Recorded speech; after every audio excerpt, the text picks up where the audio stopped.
Bonjour et bienvenue à la rencontre du lundi. Comme vous le voyez aujourd'hui, je ne suis pas en tenue de combat, celle que je porte d'habitude lorsque je viens vous voir, mais en tenue de cérémonie. Effectivement, c'est celle que je porte pour les grandes occasions. Et il se trouve que je souhaiterais aujourd'hui vous parler d'une de ces grandes occasions. Oui, je voudrais, vous vous en doutez sans doute, vous parler de la résurrection de Christ.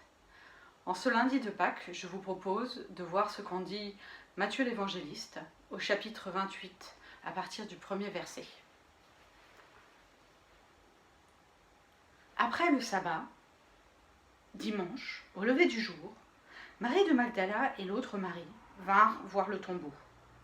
Soudain, il y eut un fort tremblement de terre. Un ange du Seigneur descendu du ciel vint rouler la grosse pierre et s'assit dessus. Il avait l'aspect d'un éclair et ses vêtements étaient blancs comme la neige.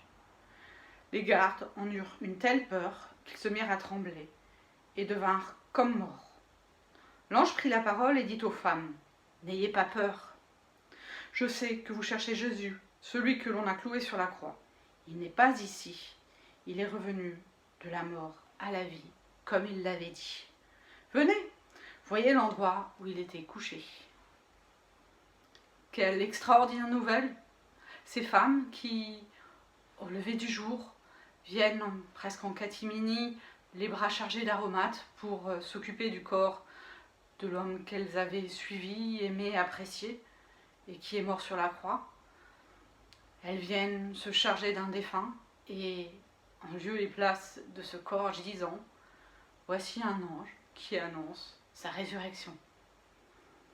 Un peu plus tard, dans le même passage, Jésus lui-même viendra à leur rencontre.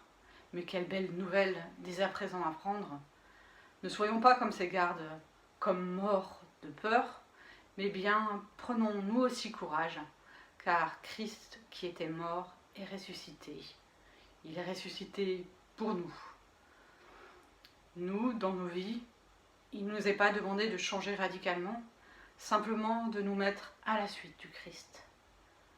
Lui est mort sur la croix et il est ressuscité afin que nos péchés nous soient pardonnés. Quelle grande et belle raison de se réjouir aujourd'hui. Celui qui était mort est vivant. Il est vivant pour toi, il est vivant pour moi. Il est aussi vivant pour ces femmes qui, bien que tremblantes, s'en iront pleines de joie à annoncer cette nouvelle, cette bonne nouvelle. Christ, qui était mort, est ressuscité. Réjouissons-nous avec elles et avançons dans nos missions, assurées de l'amour du Seigneur pour nous. Réjouissez-vous aussi de le savoir ainsi, marchant à nos côtés.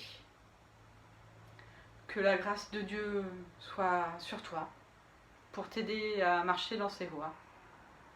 Reçois tout son pardon et sa bénédiction. Va en paix, dans la joie du Christ, dans l'amour. Très belle semaine à vous. À la semaine prochaine.